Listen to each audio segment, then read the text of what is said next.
Hello and welcome to yet another episode of Tai'Shar, a Wheel of Time podcast. I am Will, I'm Sam. and we are discussing once again Fires of Heaven.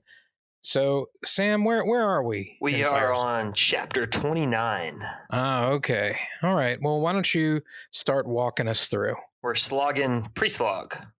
Pre-slog. So chapter 29, Memories of Saldaia. Hadnan Kadir perspective chapter. So Kadir has had a note slipped under his door. It says, "You're not alone among strangers. A way has been chosen."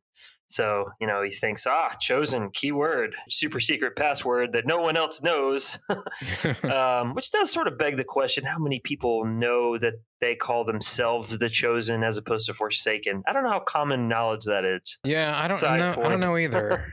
Because by very definition, the people we talk to are not like just your average farmer anymore. They're in the know. So right. Anyway, we come to understand that Kael Sheogi has disappeared. The very same night, Lanfear appeared with instructions for him. That doesn't seem to really... He just assumes she's dead and, that she's dead and buried. Fair. So Lanfear has instructions for him. They're sort of vague. So vague that I didn't even write them in my notes. So then Syndra... Just like... you do you, bro. I have no idea. I'm sure it's something that's really important to the plot, except I don't think so. Syndra shows up and basically tells Kadir she's done. She's just not going to be able to seduce Rand because the maidens have really just messed her up.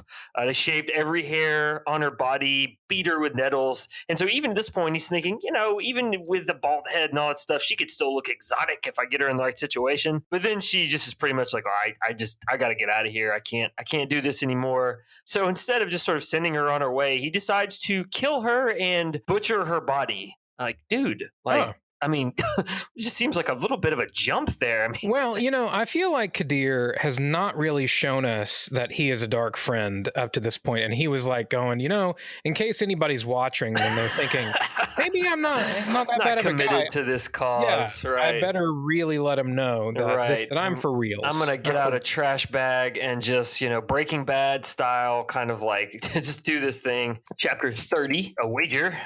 This is a Rand chapter. So Rand's sitting on a bridge in the town of Ianrod.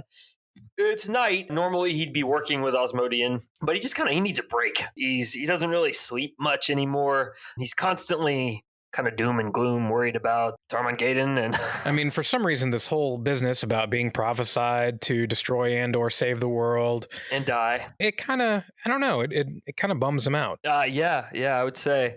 So Moraine has really just been wearing him out with advice. She even is to the point of bringing his meals as an excuse to tell him more stuff. Rand's sitting there on the bridge, and he notices the clay next to the river is dry and cracked, and just sort of contemplates how hard it would be to make it rain. He's made it rain before at the Golden Bowl. Just kind of wondering, make it rain. Dollar bills. Osmodian is no help in that regard because he doesn't really know anything about weather, which makes Rand realize that the Forsaken really aren't omnipotent after all. Kind of drives home the point. Right. If Osmodian has weaknesses, so do the others. So, Simrog is bad at weather too. He knows that, and then he shivers because Osmodian never told him that. He just knew it. He knew it as Luce Theron. So he's interrupted from his thoughts when Sulin walks up and tells him that the maidens have stopped throwing dice because everyone was throwing sixes. A lot of weird stuff has been happening. Stone dogs fell into a pit of vipers, but nobody got bit except on their clothes. But on the other hand, a saddle maker tripped over a stone and broke his neck. I mean, you must have tripped hard. Right. Bale and Jaren mended a blood feud between the Sherrod and Goshian, really without even realizing they were doing it. Just kind of like, and it's like an officially done deal, no more blood feud. But they didn't really seem too enthusiastic about it. It just kind of happened. I know some people who I think winded up in marriages kind of like that. They're not even sure how it happened. They're not too enthusiastic, but here they are. Here we are, yeah. Yeah. So Rand asks Sulin where Nyla and Adeline are, the two who usually guard him. She says they will return when they learn to stop playing with dolls. Oh, right, of course. Makes perfect sense. So Rand's like, tell them they're grown women and they ought to act like it, stop playing with dolls. This pleases Sulin. Rand has no idea why, but it's Aiel humor, back to that. Yeah. That concept. So Rand gets down to go find food because Sulin tells him that he needs to eat. And then some Tyrans ride up, led by Adorian and Estion. They have some Kyrianen with them that they've brought. And so they bring news that Couladin has attacked Kyrian 3 days ago. And the city stands but is under siege, and they don't know really how long it will last. So Couladin has asked them to surrender to he who comes with the dawn. And also he's torturing people in front of the city walls. So Rand tells them that he can have his Aiel to the city in 7 days, which they think is ridiculous because the Aiel don't ride horses. But Rand says, all right, ride back to Kyrian to let him know that the help is on the way. You're not alone. But Adorian, just cannot let this go. So he asks Rand to bet 1,000 gold crowns that he can make it in 7 days. Rand just kind of stares at him for a second. Man, I'm a shepherd. I don't have any money. Like, what are you talking about? I know you're a noble, but Sulin breaks in and is like, he will take your wager, but for 10,000 instead of 1,000. So Dorian agrees, and they're off. And Rand's like, what the heck are you doing? I don't have 10,000 gold. Sulin says, 1/10 of the 5th taken from the Stone of Tyr belongs to you as Kara Khan. Get with the program, man. You're in charge now. You've got money. Like, you don't know it, but you've got money. So, like he said, you can make it rain. Yes, literally. And figuratively. Yeah. This makes Rand think of Elaine for some reason, but she's thinking she would know what to do with the cash. And then also that makes it think of men. He's just always thinking of ladies. Sure, why not? And so he's just, it kind of lets him think for a minute. Well, man, suddenly, I'm just thinking personally, if I suddenly had tons of money I didn't know I had, like, and I had an army to lead, like, what would I do with that money? It's a fair question. He has bigger problems, though, so he moves on. And 82-inch TV for me, no question. Good call. I think I'd pay off my car to start with, but well, okay. I guess I'd pay off. I know. Like, I know that's a boring answer, but I honestly would derive a large amount of joy from that. Yeah. It's a strange thing. I need to redo the carpet and my roof eventually. So I hear you. There are my boring answers. Oh no, I hear you. Rourke asks Rand to send scouts to check out what's going to happen, and so chooses the Thunderwalkers. Sulin does not approve. So this is just Rand continuing his ongoing effort to prevent ladies from getting killed. And it's, eventually going to come back to bite him a little bit. Although, the Thunderwalkers probably are excited about it. We don't hear much about Thunderwalkers, It's true. I feel like we should know more about Thunderwalkers. They sound like they'd be, I don't know, some kind of mixture between the guys that do Stomp and parkour. There you go. Yeah, maybe. Yeah, or like Samoans. Oh yeah. Yeah, they do like the traditional Samoan dance, and right. The tattoos and such. Yeah, no. Yeah. That are these Thunderwalkers have horrible gas. One of the two. Anyway. Right, and they're crop dusting everybody. Yes. It's the end of chapter 30, and on to chapter 31, the infamous chapter 31. The far snows. As soon as I saw the title of this chapter, like, oh, here we go. This chapter, the challenge is to keep our podcast family friendly. Yeah. And also your hope that the show will also be family friendly. Well, okay, so here's the thing. I'm not saying family friendly. Yeah. I feel like I need to specify. I'm not saying necessarily like under 13, but I'm saying not R-rated at the same time. Right. Kind of in that upper echelon of PG-13. Yeah. And I think you touched on that in the last episode that just released, kind of that you could have an intimate scene without revealing any bits or something like that, and that makes sense. And I'm fully aware that it's entirely likely that they'll go ahead and do it. Just deal with that when it comes. But IMHO, it's not totally necessary. But anyway, go on. Yes, here we are. So I was just gonna say, how much does this add to the narrative? Probably more than the topless sea folk. Fair. Yes. Yeah. So this is a necessary scene. Yes. If you're following along with the books accurately. Right. So I'm not advocating for it to get cut out. No, not at all. But yeah, it's just, how far they go with it. So Rand goes to a house in town, just hoping to sleep in a bed somewhere where he doesn't have to hear Aviendha breathing. Apparently that's something that has kind of kept him awake at night does not go according to plan. Instead, he walks in on her goes naked. the opposite direction. Yes. Instead, he walks in on her naked, and then she travels with a capital T to the Watt equivalent of Alaska. I mean, no, seriously, like she just travels away. So, I would say knock first, but it is his room. Yeah. So that's fair to say that he didn't need to knock. I don't ever knock when I enter my own room, typically. Also, I like the fact that Avienda basically is the one who truly rediscovers traveling. Right. And it's in this moment when she's like, oh, I got to get away from him. That part of making a woman like want to go to the far ends of the earth, I actually feel like I could make somebody rediscover traveling upon entering a room.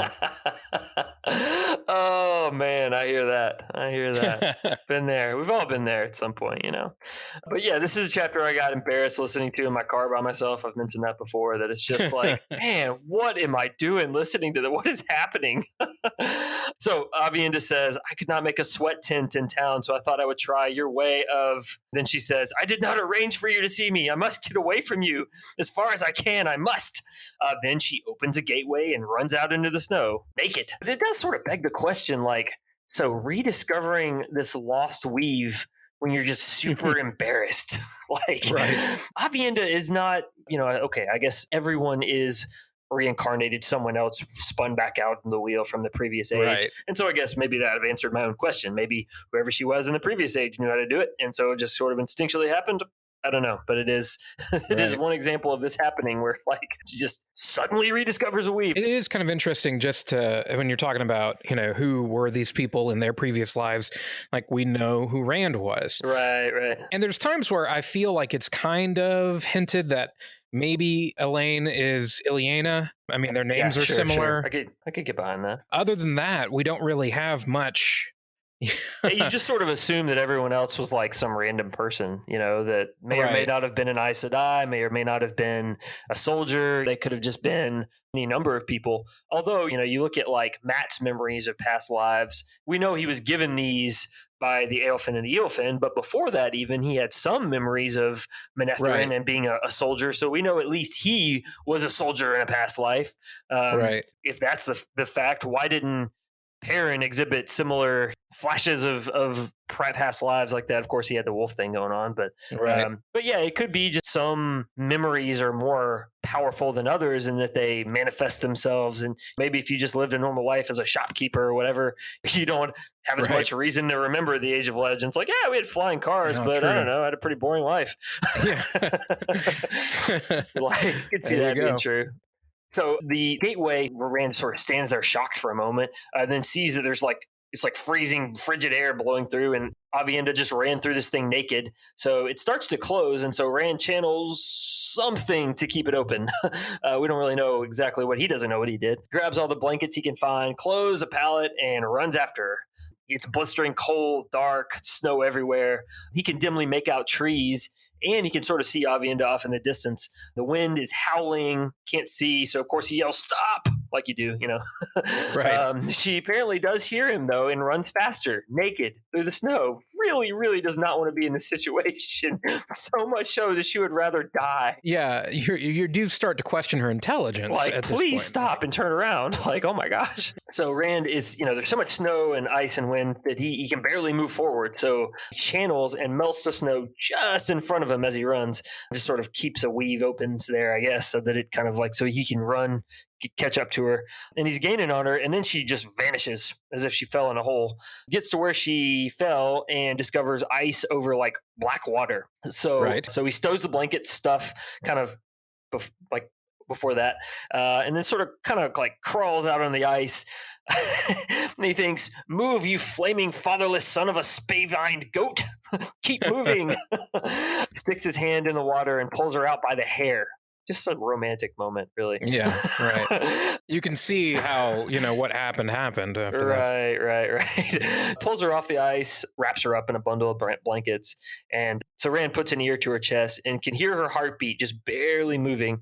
Blankets aren't warm enough to warm her up, because of course they aren't. So what to do?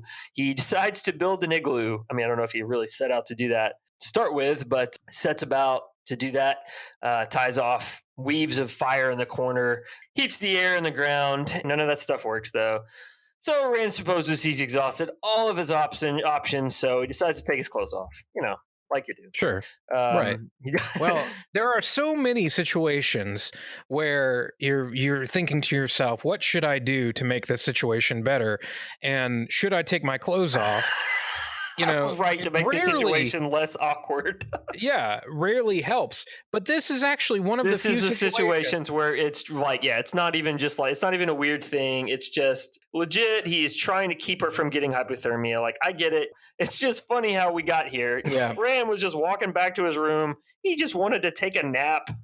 And now he's in an igloo he built in like Alaska-ish, and taking his clothes off. Life is strange. Yeah. Ain't it though? Yeah. Rand says, don't think, he thinks to himself. So instead, he kind of starts babbling about Elaine's confusing letters, like out loud. He's just like sitting there, like trying to warm Avienda up, kind of cuddled up to her, but he's just trying to like think of anything else. His hopes for Kyrian, and he says, keep your mind out of the pigsty, man. He speculates about where they are, apologizes profusely for not knocking at the door to his own room, confesses to how he'd miss hearing her breathe at night if she died. At that point, she wakes up, says, the rings do not lie, and I will run no more. Because, of course, talking about Roydion. Right. Then she makes a move. Right. And basically fade to black. Yeah, that's true. That's a very good point. That is not something that plenty of other authors would have done, and I, for one, appreciate it. Yeah. So after all that happens, she asks him what snow is, because, we'll waste, they wouldn't have snow. And he responds by saying, we should get married as soon as we get back. And so her response is, what makes you think a man has the right to ask me that? Besides, you belong to Elaine. She stays on message. Yeah. You got to hand it to her. Yeah. Rand says, but we have to get married now. I mean, I want to. I like the way he totally pulls like a 1950s way of wording it. He's like, we did the. Exactly. Yeah. It's sort of endearing, I guess. I don't know. Yep. So he says, well, so do you mean you want to wait the year like we do in the Two Rivers? And she's like, yes, that's what I want. Like, just basically stop talking about this. Then she says, also, you look like the fish Moraine pulled out of the river the other day. So we're not getting married. Get used to that idea. This ain't happening again. And I have towed to Elaine, but don't worry about that. It's none of your business. Then they just have to figure out how to get back because they're, still stuck in an igloo somewhere. Somewhere, indeed. So we're about to find out where. Then on to chapter 32. A short spear. So I just couldn't help myself. Good thing this wasn't the title of the last chapter. Anyway. So Rand slices the igloo with a flow of fire, thinking he was going to be, a frigid blast. But then there's sunlight, it's just kind of conveniently, the snows lift. And now that there's no need for them anymore, right. There's no reason for the plot to keep driving that. So. Exactly. And then something large and leathery flies overhead. They're back. We know where we are. Our plantation owner friends, the Shan-Chan. I say, I do believe Damane is headed this way. So. Two of them, in fact, and two Soldam. So Avienda confusingly points out a plot hole that we've talked about before. The Soldam can obviously channel, and she can tell. And so it's like, okay, why is this not more of a thing?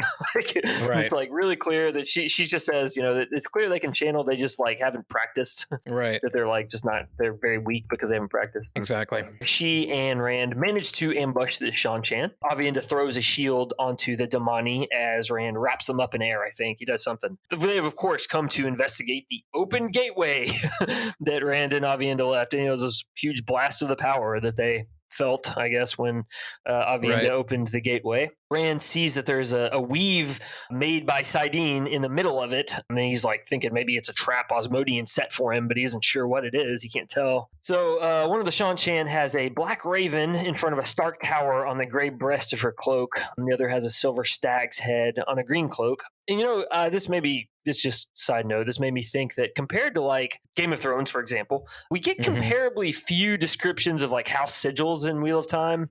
They'll come up like Gareth Bryn's boar was mentioned, but it just isn't as prominent a feature of Wheel of Time, at least that I can remember. It just doesn't come up as much. And maybe it will in the show. I don't know. He'd much rather describe a dress. Exactly. That's a really good point.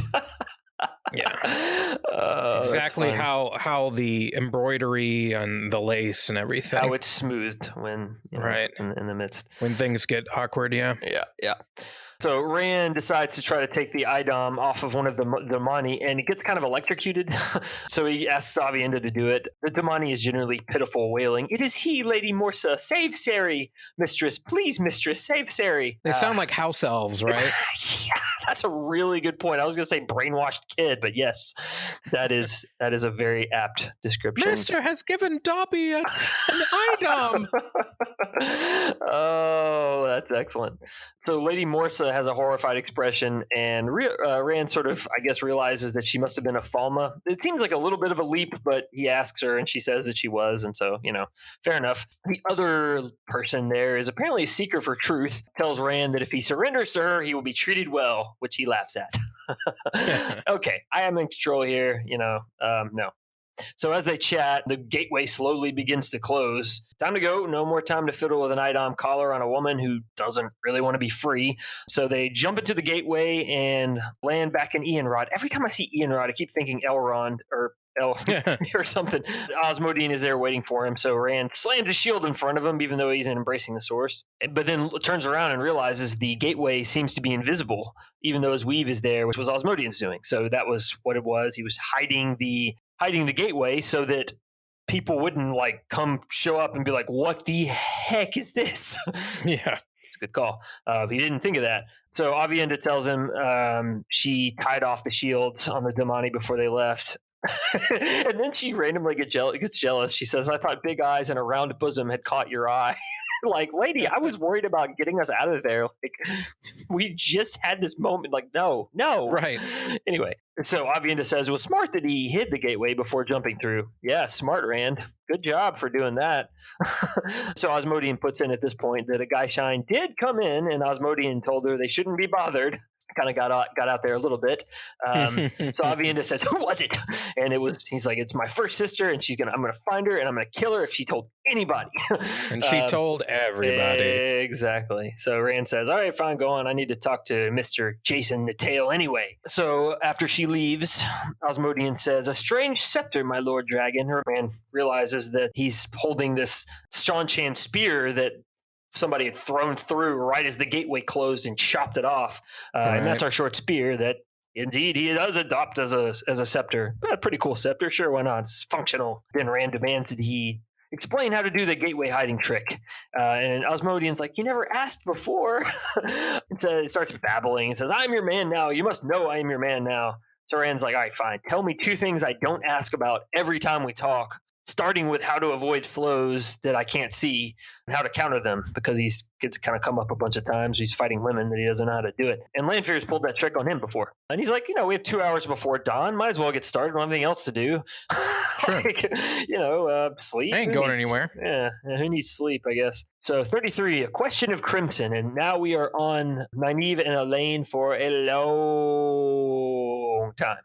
So Nynaeve is standing against a board, blindfolded, while Tom throws knives at her. I could do. For the menagerie. Just practicing at this point.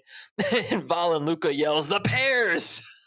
Which I, for one, I can't wait to see them, the pears! So instead of yelling obscenities back at him, she balances a pear on her head and holds another 2 in her hands, which Tom dutifully skewers with knives, soaking her in pear juice. So she's set on giving them both a tongue lashing. But Luca is laying the compliments on thick, saying she's more beautiful than a rose.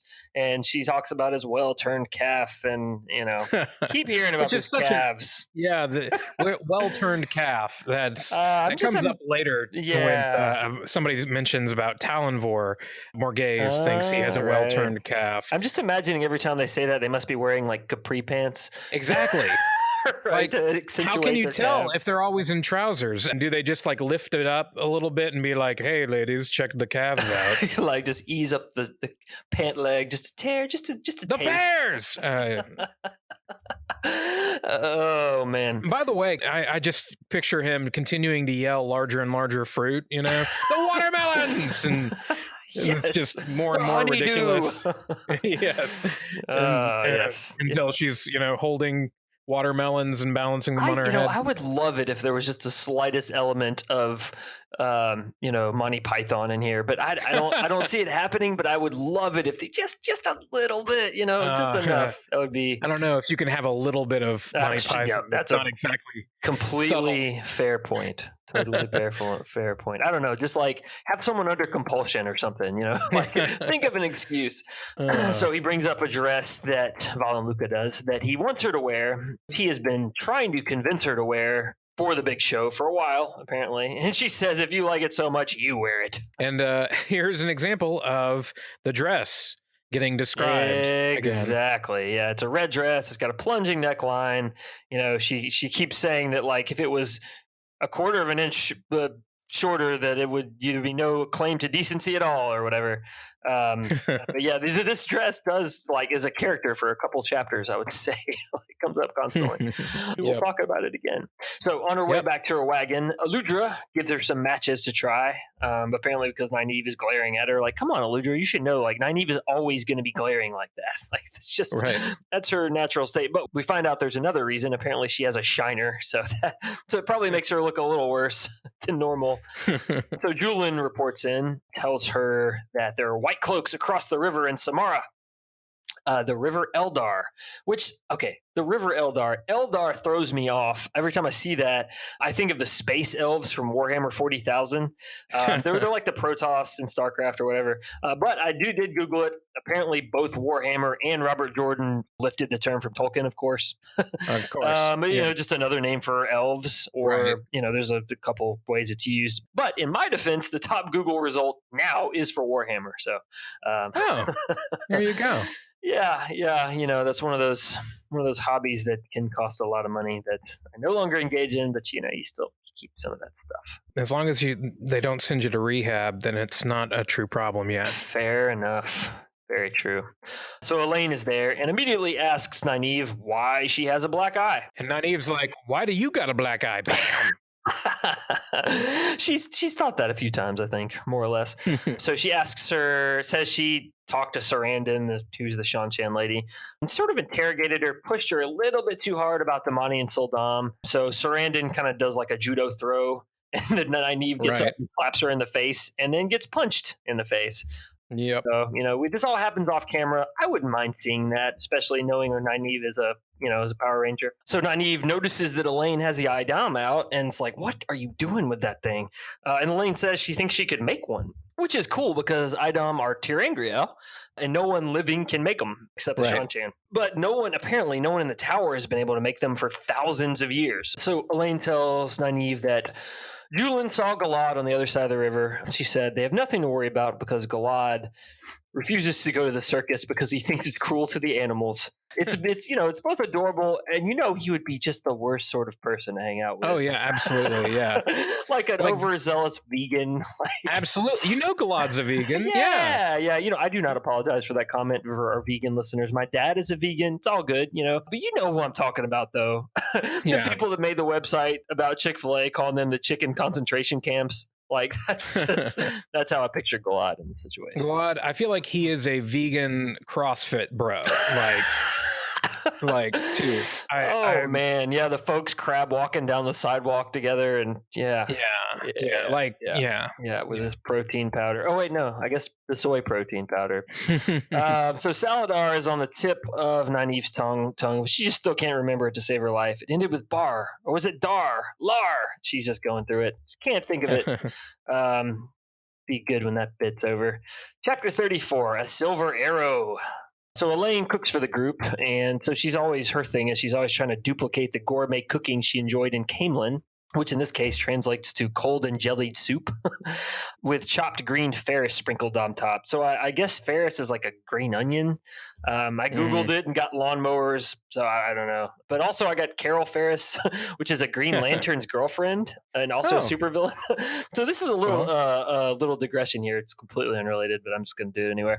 I love the Green Lantern slogans, but this chick, Carol Ferris. Stay with me here. Carol Ferris, who is a Green Lantern's girlfriend, girlfriend, who's also a supervillain, who's a member of the Star Sapphire Corps, which I'd never heard of before. But their little ditty goes, "For hearts long lost and full of fright, for those alone in blackest night, accept our ring and join our fight."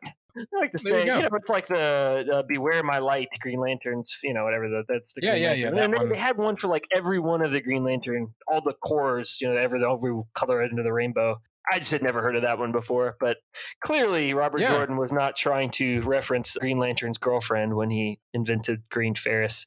But I don't think so. I don't think Green Ferris is a real name. I mean, because if Google doesn't know about it, I don't know about it anyway. So they're eating. Luca sits next to Nynaeve, his long legs stretched out so that his calves showed well. So I just kind of want, at this point, I just want Lan to show up and punch this guy. Yeah. I'm getting tired of it. There's a thing in an episode of How I Met Your Mother where Lily talks about that her weakness for Marshall is because he has these amazing calves. Right. Okay, yeah. Yeah, it does fit, though. It does fit that we're talking about. So Elaine tells Nynaeve, stop encouraging him, please. She's clearly bored with the whole exchange. I'm bored with it. Elaine asks to go to the world of dreams, but Nynaeve insists. They didn't debate again about telling Egwene about Brigitte, because Egwene saw her. I mean, we just should tell her, but they gave the word to Brigitte that they wouldn't, so they won't. So Nynaeve appears in the world of dreams wearing Luca's low-cut dress, of course. She changes it immediately to stout Two Rivers wool, and Brigitte is standing there and asks, why'd you change? Embrace your womanhood. But then she drops the facts. She tells Nynaeve she found Moghedien and takes her, so she fast travel or whatever you call it in World of Dreams land to where she is, to where Moghedien is spying on the other Forsaken. And it's the usual crew, Ravine, Grendel, Samael, and Lanfear, probably. Samael is talking about he's worried Rand will come for him. Lanfear is like, that was the plan all along, that they would link and take out Rand when he comes to Ilion, like you do. Of course, we know Lanfear has other plans. Brigitte whisks them away again because they were exposed and could have been seen. But they were seen. Moghedien follows them, throws a shield on Nynaeve, and knocks Brigitte away. So Moghedien tells Nynaeve that she's going to turn her into a horse, or maybe a mouse or a frog. So the way that would work is anytime she came back to the world of dreams, she'd be a horse. Unless Moghedien or someone else knew how to undo it, which is like, okay, I guess that's bad. I mean, it's not good. Like, would you be as intelligent as a horse, or would you still be yourself in a horse's body? In which case, it's just sort of inconvenient. Like, I don't know. Like, I mean, you can't talk, I guess, unless you're talking horse. She didn't specify. Yeah, you're like trying to like draw in like with your hooves. I get, no, I can see how that is kind of annoying and not good. But she says that that no one else would know how to undo it, basically, other than some of the other Forsaken. So it's not good. But her villainous monologue is interrupted by an arrow through the chest. So then Moghedien does something, and Brigitte just collapses into a pile of empty clothes, which is disconcerting. We don't really see what happens because we immediately shift to Liandrin as Moghedien staggers out of her room, bleeding all over the place from where she was shot with an arrow in the World of Dreams. And Chesmol, one of the other Black Ajah there, heals her. Since she's still weak from the healing, Liandrin decides now's her chance to strike. Tries, fails, just completely falls flat. Moghedien immediately seizes the power and throws a shield over. And Liandrin's excuse is, I only wish to help you have the good sleep. What? That's a weird thing to say, Liandrin. So Moghedien ties off the shield with an intricate flow that Liandrin can't follow, and then puts just enough compulsion on her to keep her from killing herself. Says she'll make a good scullery maid. So it seems like this is the end for old Liandrin. So Moghedien turns to Chesmol and says, the girls are with a menagerie, so we've got to go find them. They're in Gildan. She has a lead now on where they are, and that's not good. On to chapter 35, Ripped Away. So Elaine is bored outside of Tel'aran'rhiod, and so she tries to heal Nynaeve's black eye. So even though Elaine can't heal that much, she actually does succeed in healing the black eye, which it's probably cool. Like it's a good idea. Like otherwise we would spend the next X number of chapters wondering how long, like thinking of like Nynaeve with like a steak over her eye at night, whatever. Then Nynaeve starts crying in her sleep. That gets Elaine's attention, and she's getting ready to like dump a bucket of water over her head or something. Then Nynaeve wakes up and says, "I killed her," just as a pounding comes at the door. And Elaine's like, "What are you talking about?" But it's Julian at the door, and he has Birgitta wrapped up in a sheet.